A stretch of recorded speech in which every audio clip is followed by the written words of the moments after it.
इस क्वेश्चन के अंदर जो है ना वो दो तरह की ट्रांजैक्शंस वो डिस्कस कर रहा है फॉरेन करेंसी में। दोनों, एक तो उसने इन्वेस्टमेंट प्रॉपर्टी ली है तो उसका रेंट आ रहा है, दूसरा उसने इक्विटी इन्वेस्टमेंट्स की हुई। पहला पॉइंट है जी जो इन्वेस्टमेंट प्रॉपर्टीज वाला है, क्या फरमा रहा है कि KL purchased an investment property in United states for 2.6 million. 10% advance payment was made on 1st May. 70% payment was made on 1st July. Transfer of the title and possession of the property. The remaining amount was paid on 1st August 2017. यानी कि 3 installments के अंदर जो है वो payments करके property purchase की गई और 1 सितंबर 2017 को उसको रेंट भी आया है। और रेंट उसने जो है वो प्रॉपर्टी का कितना रिसीव किया, 0.24 annually for 1 year and received full amount in advance. ये पूरा एडवांस में आ गया, यानी कि इसमें से कुछ जो है 1 सितंबर से लेकर 31 दिसंबर तक की तो इनकम है, बाकी जो है वो एडवांस के तौर पे हमें रिसीव हुआ। KL uses fair value model for its investment properties। Investment property के फेयर वैल्यू मॉडल से मुराद ये है कि हर ईयर एंड के ऊपर वो अपनी इन्वेस्टमेंट प्रॉपर्टी को फेयर वैल्यू पे ले जाएगा और उसका गेन या लॉस P&L में ले जाएगा। On 31st December 2017, an independent value determined that fair value of the property was 2.5 million. Falling spot exchange rates are also available जी। इसके अलावा उसने एक एवरेज रेट हमें बताया कि वो कितना जो है वो है, एवरेज एक्सचेंज रेट उसने साथ में बता दिया फॉर द पीरियड्स। ठीक है जी, इक्विटी इन्वेस्टमेंट्स पे बाद में जाते हैं, पहले हम इसकी बात करते हैं ये जो हमें रेट्स मिले।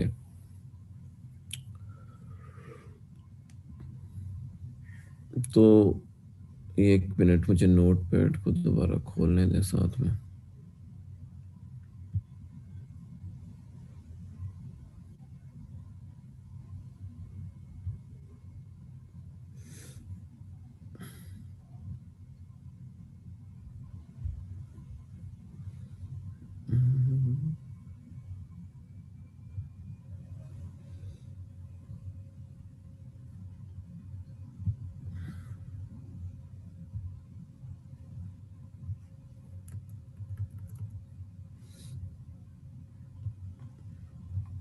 अच्छा, ये क्वेश्चन आप लोगों ने साथ साथ अपने नोटबुक्स पे करना भी है, मुझे पूछवाना।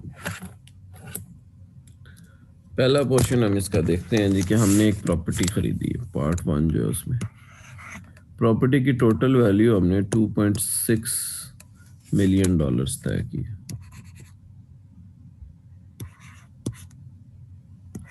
This is the total value of the property. अच्छा, इसकी हमने 3 पेमेंट्स की हैं। हमने जो इसकी पहली पेमेंट की है वो हमने की है जी, किस डेट को हमने इसकी पहली पेमेंट की है,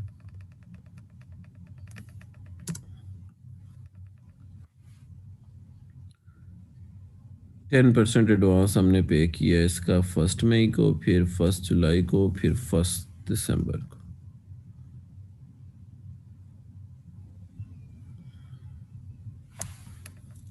1 मई को पेमेंट हुई है, देन 1 जुलाई को पेमेंट हुई है, देन 1 अगस्त 2017 को पेमेंट हुई। यहाँ पर हमने पेमेंट की है 2.6 का 10%, यहाँ पर हमने पेमेंट की है 2.6 का 70%, एंड देन वी पेड 2.6 का 20%। ठीक है जी, अब देखते हैं इन डेट्स के ऊपर एक्सचेंज रेट क्या था ताकि हमारी प्रॉपर्टी की टोटल वैल्यू तो आए कि हमारी कॉस्ट कितनी लगी है। एक्सचेंज रेट 1 मई का 100 था, 1 जुलाई का 105 था, 1 अगस्त का 108 था।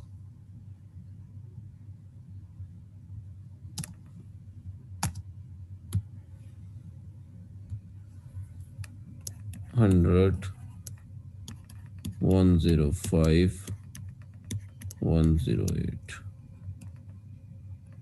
ज़रा बताइएगा कितने की टोटल प्रॉपर्टी आई है हमारी। 2.6 10% and then multiplied by 100.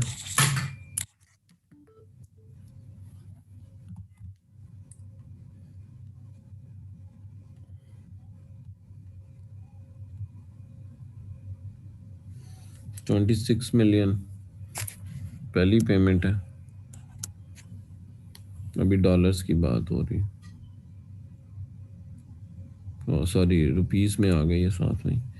और दूसरी पेमेंट जो है वो 2.6 का 0.7 मल्टीप्लाइड बाय 105 191.1। शुक्र है को बंदे ने जवाब दिया, मुझे लगा कि जाग रहा है को बंदे। एंड तीसरी पेमेंट जो है वो 2.6 multiplied by 20% and multiplied by 108, ये हो गई, कितनी बन गई?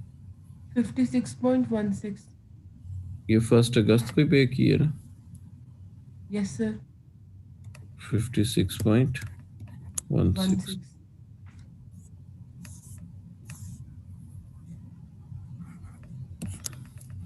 एक दफा हम क्वेश्चन से डेट्स दोबारा चेक कर लेते हैं।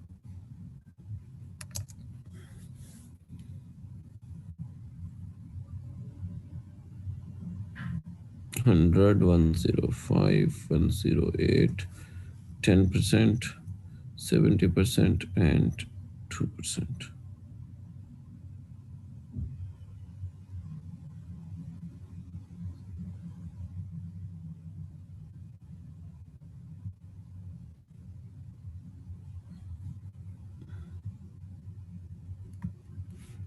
तो ये हमारी प्रॉपर्टी की टोटल वैल्यू आ गई। टोटल वैल्यू कितनी हो गई जी?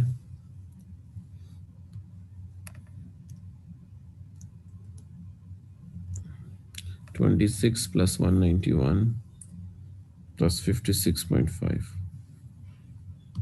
273.26। अच्छा, ये हमारी पेमेंट्स की डेट्स हैं। 273.26। 26। अच्छा, ये हमारी पेमेंट्स के स्टाइल है इसके।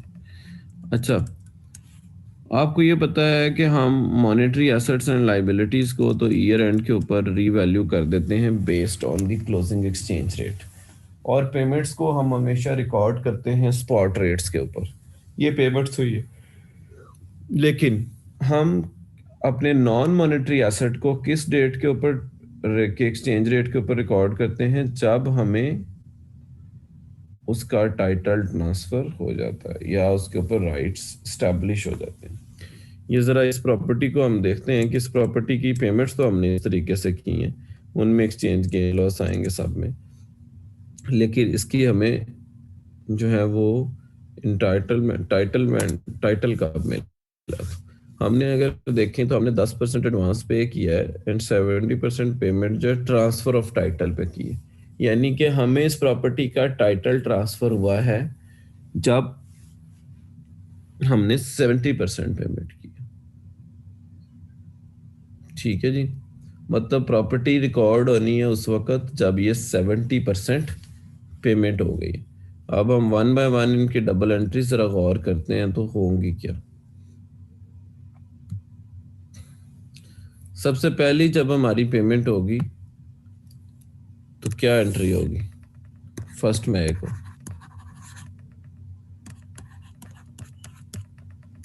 पैसा कितना ट्रांसफर हुआ है? $26, 26 मिलियन रुपीस, सॉरी यही थे, 26 ही थे।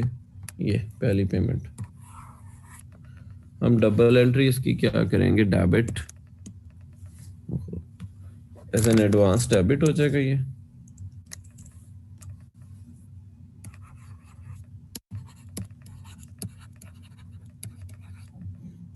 एंड क्रेडिट हो जाएगा बैंक।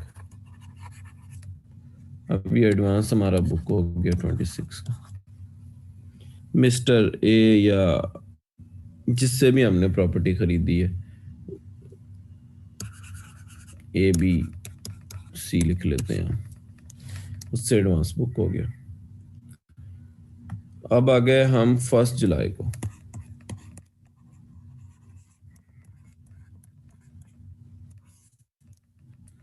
1 जुलाई को हमने एक्चुअली प्रॉपर्टी हमारे पास आ गई, तो पूरी की पूरी प्रॉपर्टी रिकॉर्ड हो जाएगी debit property, credit bank. Bank कितने से, सॉरी नॉट बैंक, हम यहाँ पर एबीसी को क्रेडिट कर देंगे जो पेएबल है हमारा। तो प्रॉपर्टी हमारी कितने की है टोटल, अब टोटल प्रॉपर्टी की बात हो रही 2.6 मिलियन की है, और उस दिन रेट कितना है 105। हम इसको प्रॉपर्टी को टोटल को रिकॉर्ड कर देंगे 2.6 इंटू 105, 273 हमारी प्रॉपर्टी की वैल्यू है।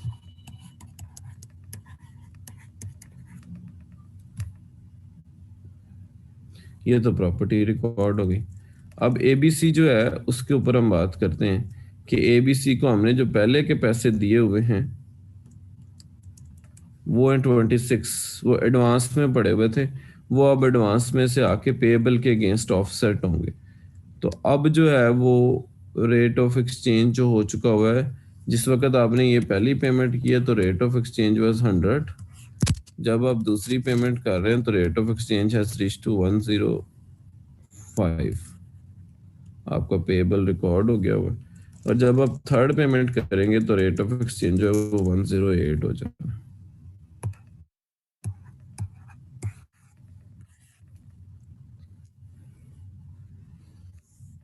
तो आपको यहाँ पे फॉरेन एक्सचेंज गेन या लॉस रिकॉर्ड करना पड़ना है। मतलब उस आपने उस 26 को जो आपके लेजर में एडवांस आ रहा है उसको आपने इस पेबल के अगेंस्ट ला के ऑफसेट करना है। लेकिन दूसरी तरफ ये है कि वो कितने डॉलर्स हैं, 2.6 डॉलर्स हैं। जो उसमें डिफरेंशियल आ गया है वो आपके फॉरेन एक्सचेंज गेन लॉस में जाना है। 2.6 million was the total value, उसका 10% एडवांस था जो 0.26 था। उस वक्त एक्सचेंज रेट जब उसको आपने पे किया was 100, अभी एक्सचेंज रेट हो गया है 105। दोनों में जो डिफरेंस आया, अब आपके पास ये 26 था और इधर आ गया है जी 105 इंटू 0.26, 27.3, 1.3 का आपको एक्सचेंज गेन आ गया।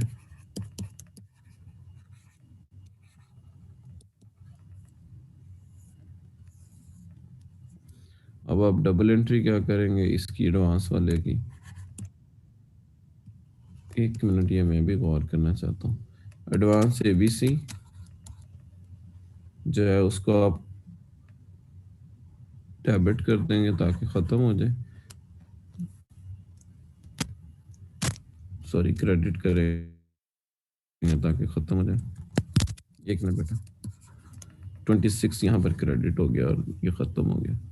डेबिट हो जाएगा एबीसी जो सप्लायर है 27.3 से, एंड क्रेडिट हो जाएगा। नहीं बेटा इसमें गेन आया है क्योंकि एक्सचेंज रेट जो है वो बढ़ गया है, आपने तो पेमेंट पहले ही कर दी थी। 1.3 का ये गेन रिकॉर्ड हो जाएगा। अब आपका पेएबल जो है वो बाकी अमाउंट रह जाएगी जो फॉरेन एक्सचेंज में कितनी बनती है, पाक रुपीस में, सॉरी 27.3, उसमें से माइनस हो गया -273। अब और एक और आपने पेमेंट कर दी यहीं पर अभी 105 के हिसाब से, जो 2.6 उसकी प्रॉपर्टी की वैल्यू का जो 70% है वो आपने जिस दिन टाइटल ट्रांसफ़र किया उस दिन पेमेंट कर दी है 105 के हिसाब से, वो आपकी बनती है जी 191। उसकी डबल एंट्री आप क्या करेंगे, डेबिट कर देंगे एबीसी जो आपका सप्लायर है 191.1 से, एंड क्रेडिट कर देंगे बैंक को। अब आपका पेएबल क्या रह गया, टोटल आपने जो पेएबल रिकॉर्ड किया है बुक्स में जब आपने प्रॉपर्टी रिकॉर्ड किया दैट वाज 273। इसमें से आपने 27.3 भी पे कर दिया माइनस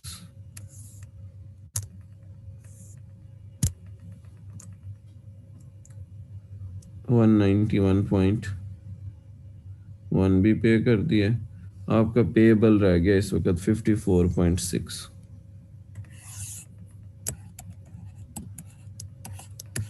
अब आप पहुंच गए 1 अगस्त को, जब आप रिमेनिंग पेमेंट कर रहे हैं।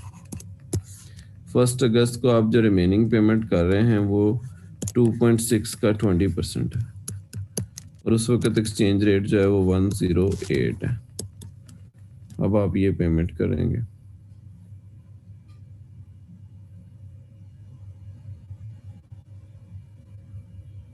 आप पेमेंट करेंगे 56.16।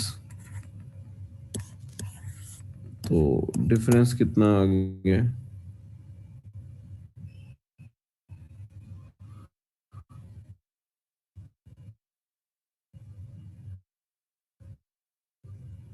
लॉस हो रहा है। आपका बैंक क्रेडिट कितने से हो रहा है? जो पैसा जा रहा है 56.16 से। डेबिट एबीसी कितने से हो रहा है? जितने पैसा उसमें पड़ा हुआ था 54.6। एंड डेबिट एक्सचेंज लॉस हो रहा है 1.56। यहां से आपको एक्सचेंज लॉस हो गया। अब वो फेयर वैल्यू मॉडल यूज कर रहा है इस प्रॉपर्टी के लिए, यही उसने हमें बताया था। तो प्रॉपर्टी हमारी बुक्स में तो रिकॉर्ड हो गई हुई है 273। जी जी। सर ये 54.6 वाला पॉइंट दोबारा समझा दें, जरा समझ नहीं आया। 54.6 आया कहाँ से है? जी सर।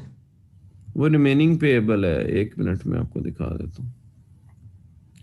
हमने टोटल पेएबल रिकॉर्ड किया जब प्रॉपर्टी रिकॉर्ड किया। ये इसकी में से हमने 2 पेमेंट्स कर दी हुई हैं। एक तो ये एडवांस पेमेंट कर दी हुई है 273 और 27.3 की। दूसरी हमने जो है ये पेमेंट की है 70% जो की थी।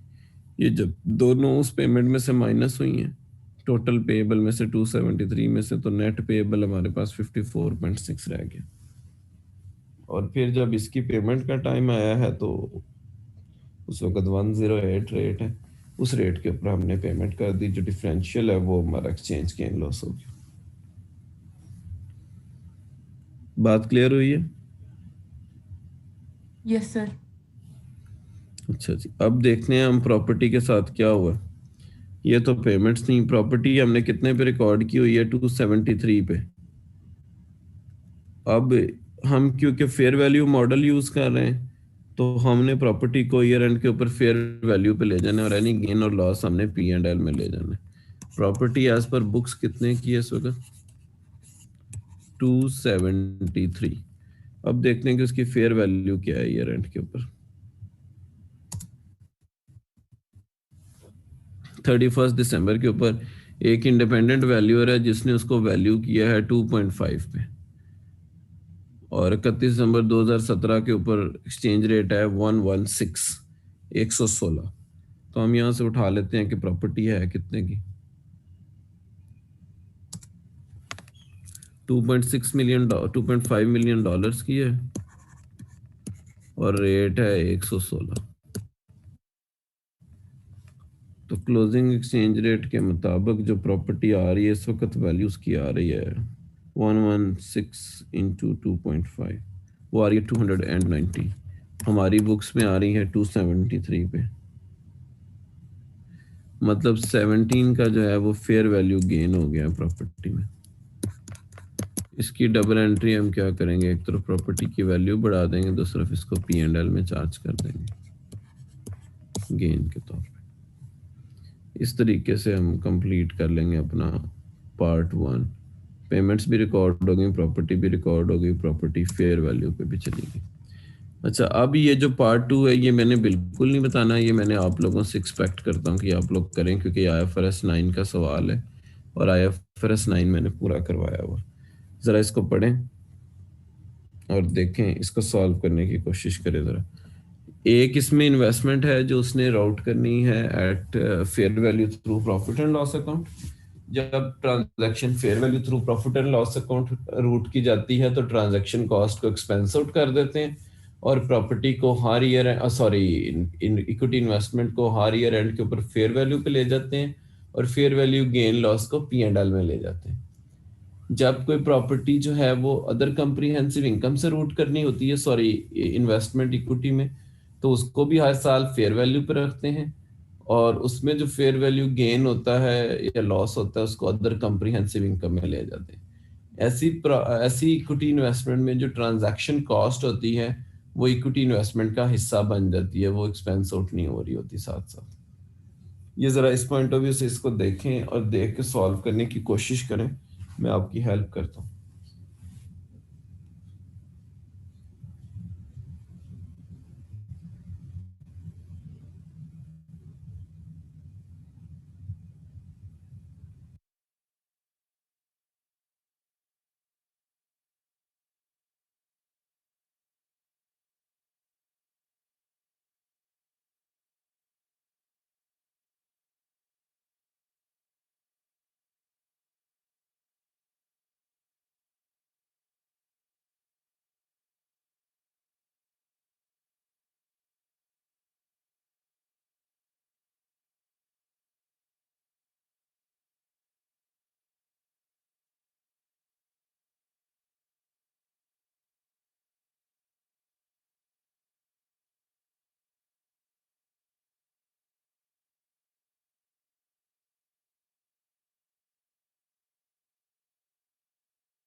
किया इसको देखा है?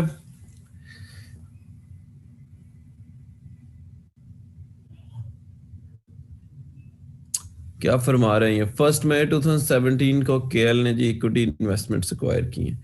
दो इक्विटी इन्वेस्टमेंट्स हैं, एक इन्वेस्टमेंट ए है एक बी है। एक 100 रुपए की खरीदी है, एक 150 की खरीदी है। ट्रांजैक्शन कॉस्ट 2 लगी है, 3 लगी है। Investment A was designated as measured at fair value through profit and loss account.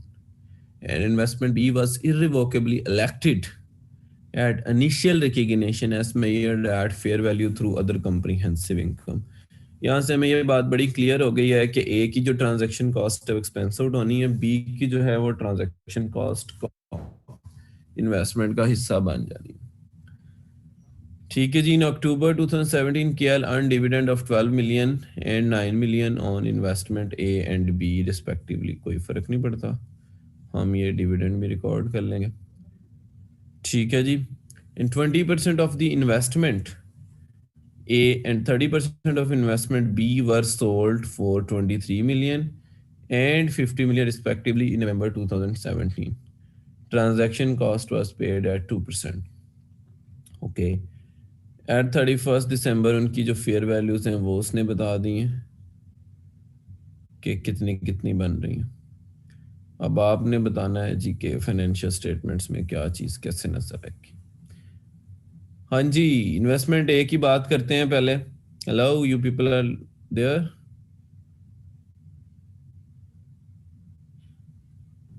Yes sir.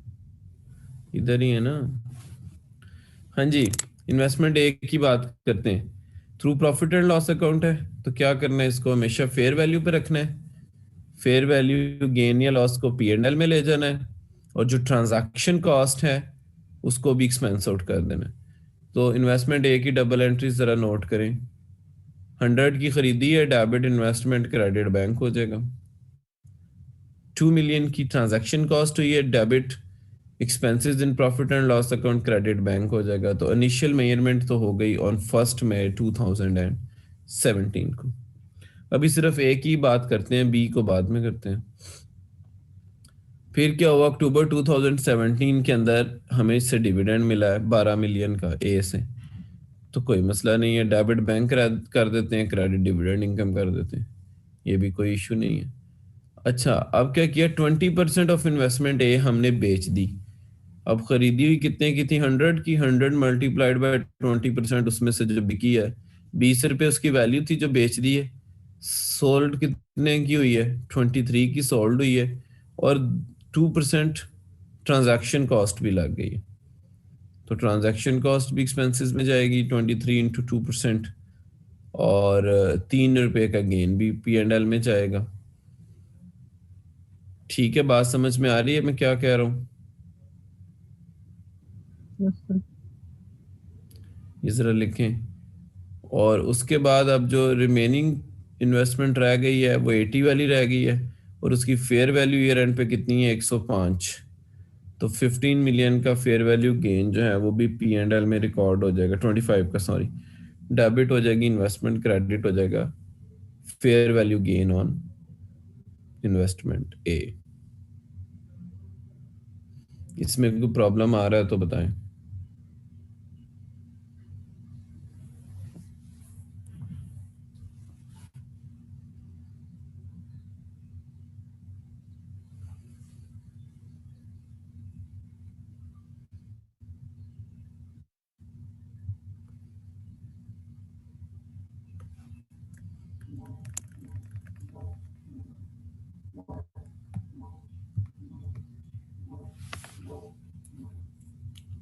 Investment ए की हम बात कर रहे हैं। परचेज कितने की हुई है, 400। एंट्री क्या होगी, debit investment, credit bank, sorry 100। Transaction cost इस पे लगी है हमारी 2, क्योंकि इसको हमने P&L से रूट करना है तो वो भी एक्सपेंस आउट हो जानी।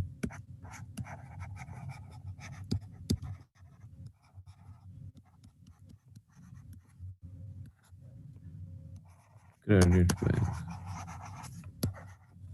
अब इन्वेस्टमेंट हमारी बुक्स में आ गई 100 रुपए की। इसी इन्वेस्टमेंट के ऊपर हमें डिविडेंड आया। डिविडेंड इज एन इनकम, हम उसको रिकॉर्ड कर देंगे, डेबिट कर देंगे बैंक को अपने को, क्रेडिट कर देंगे डिविडेंड इनकम। इस पे 12 रुपये आया, सॉरी इन्वेस्टमेंट पे। अब पहुंच गए हमने इसमें से कुछ इन्वेस्टमेंट बेच दी है, 20% बेची है।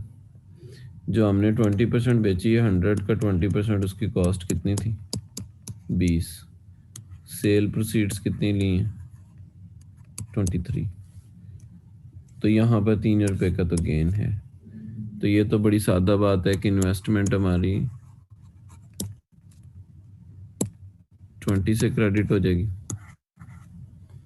डेबिट हो जाएगा हमारा बैंक 23 से, 23 रुपये आ गए हमें, और 3 रुपए का हमें profit on sale of investment हो जाएगा।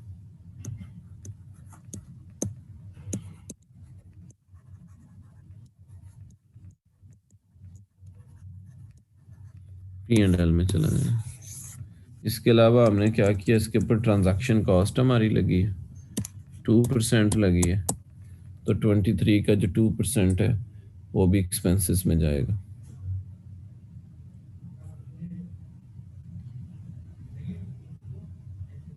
जो 0.46 बनता है।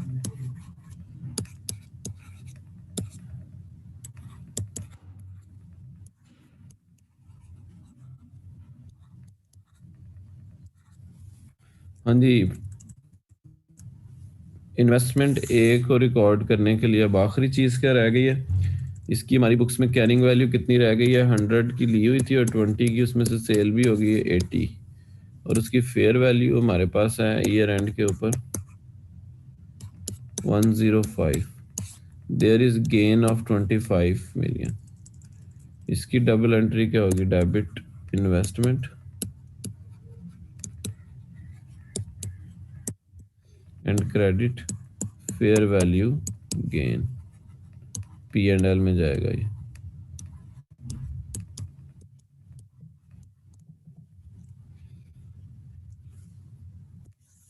हाँ जी, इन्वेस्टमेंट ए को रिकॉर्ड करने में कोई प्रॉब्लम तो नहीं आया, बताएं जरा।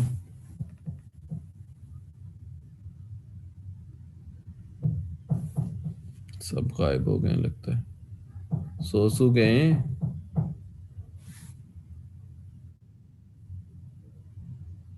मोहम्मद अली अल हक, अच्छा अली भी आ गया, वाह जी वाह। सो के उठ के आ गया बच्चा। अब इन्वेस्टमेंट बी की बात करते हैं। इन्वेस्टमेंट बी हमने कितने की परचेज की है? 150 की मेरे ख्याल में।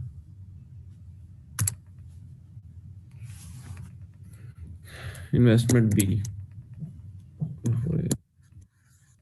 150 की परचेज हुई है, और इसमें ट्रांजैक्शन कॉस्ट जो है, क्योंकि इसको हम राउट कर रहे हैं थ्रू ओसीआई, तो इसमें ट्रांजैक्शन कॉस्ट उसका हिस्सा ही बन जाना।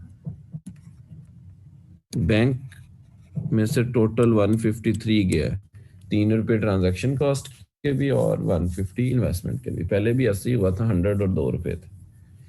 और डेबिट इन्वेस्टमेंट, इसमें सारे का सारा इन्वेस्टमेंट में जा रहा है ट्रांजैक्शन कॉस्ट समेत। ये उसकी वैल्यू होगी इन्वेस्टमेंट की, शुरू के ऊपर रिकॉर्ड होगी। दूसरा काम इसने क्या किया, इसने इस पे डिविडेंड आया, हमें 9 रुपए का डिविडेंड आया। उससे क्या हो गया, डेबिट बैंक हो गया, क्रेडिट डिविडेंड हो गया 9 रुपए। इसमें भी कोई प्रॉब्लम नहीं हुआ। अब क्या हो गया, इसमें से हमने 30% इन्वेस्टमेंट बेच दी। 153 का 30% है जो हमने बेचा।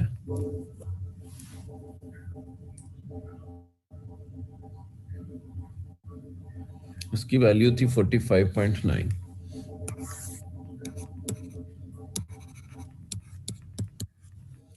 सेल कैसे हुई है, ये कितने की हुई है?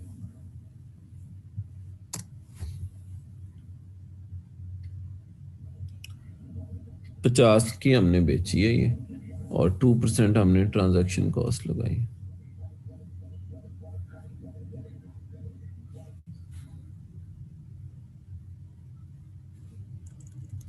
तो net of transaction cost he directly आप निकाल सकते हैं कि कितने की आपने बेची है। बेसिकली वो ट्रांजैक्शन कॉस्ट में भी एक्सपेंस आउट ही होना होता है, वैसे अलग से भी कर सकते हैं। तो कितने की ये बेची है हमने? 50 इंटू 0.98, 49 की बेची है, माइनस 45.9, हमें यहाँ पे 3.1 का गेन हो गया।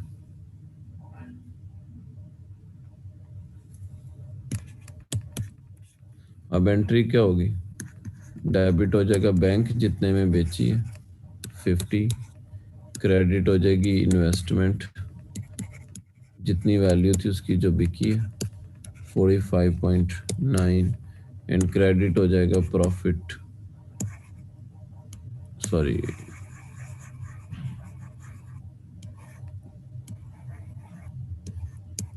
ओसीआई में हिट हो जाएगा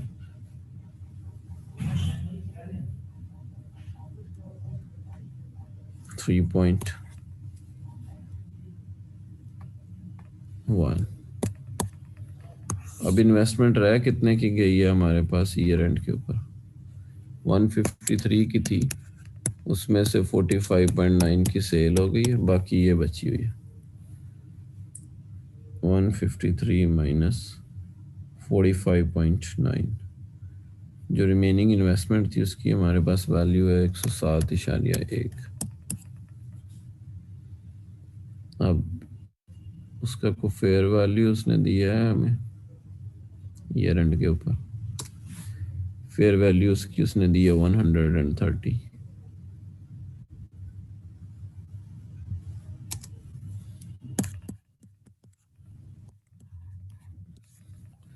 माइनस 107.1,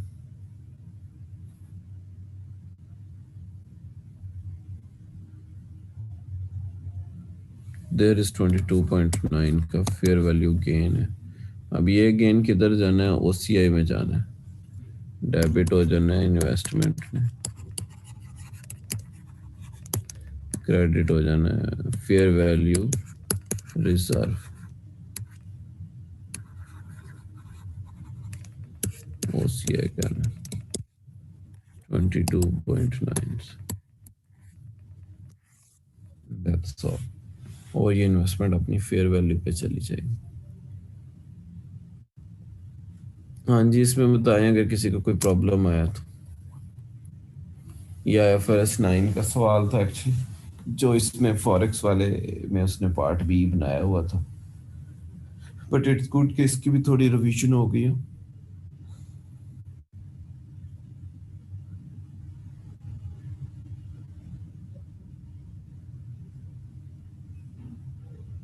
आप लोग जरा इसको सॉल्व करके मुझे व्हाट्सएप पे भेजें, मैं देखता हूँ अब कि कौन कौन सॉल्व कर रहा है, क्योंकि मुझे लग रहा है सब सो रहे हैं।